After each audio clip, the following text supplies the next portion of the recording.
قسطوں پر بھی قربانی جائز ہے۔ قسطوں کا مطلب یہ ہے کہ بھائی صدیق صاحب نے کہا کہ جی مجھے یہ جانور دے دو، 2-4 مہینوں میں جیسے جیسے پیسے آتے جائیں گے میں آپ کو دے دوں گا، باقی میرے حالات درست ہیں۔ انہوں نے مجھ سے جانور لے لیا، ذبح کر دیا، پیسے دیتے رہے، یہ قسطوں میں کہہ لیجئے، یہ قربانی جائز ہے۔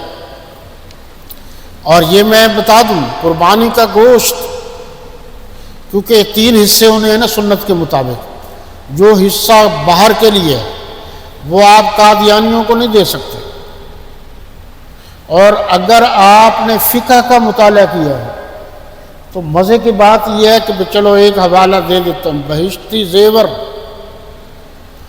مولانا تقی عثمانی صاحب کا فتاوی عثمانی 3 جلدوں میں آ چکا ہے، اس کو چیک کر لیجئے۔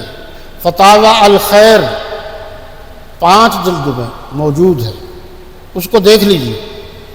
تعلیم الاسلام حضرت مفتی کفایت اللہ صاحب رحمۃ اللہ تعالی علیہ، اس کو دیکھ لیجئے۔ ان سب میں یہ بات لکھی ہوئی ہے کہ قربانی کا گوشت کافر کو دیا جا سکتا ہے ہمدردی کے لیے کہ وہ اسلام کے قریب آئیں اور ان کو پتہ چلے کہ یہ مسلمانوں کا تہوار ہے، لیکن علماء نے منع کیا ہے یہی گوشت قادیانیوں کو نہیں دیا جا سکتا، اس لیے کہ وہ عام کافر نہیں ہیں، وہ مرتد ہیں۔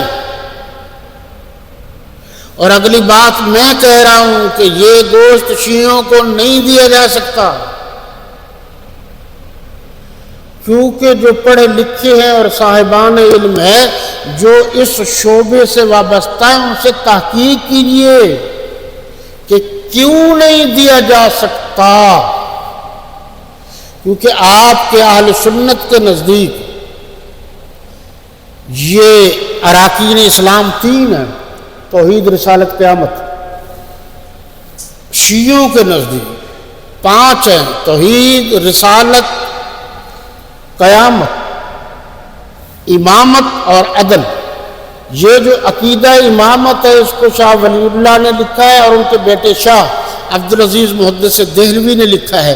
یہی ہے وہ عقیدہ امامت جن کے بارے میں آج تک شیعہ، اثنا عشریہ، شر البریہ، اعلانیہ کہتے پھر رہے ہیں کہ ہمارے اماموں کا درجہ نبیوں سے زیادہ ہے، نعوذ باللہ من ذلک۔ یہ وہی عقیدہ ہے، اس لیے ان کو گوشت دینا بھی جائز نہیں بھائی۔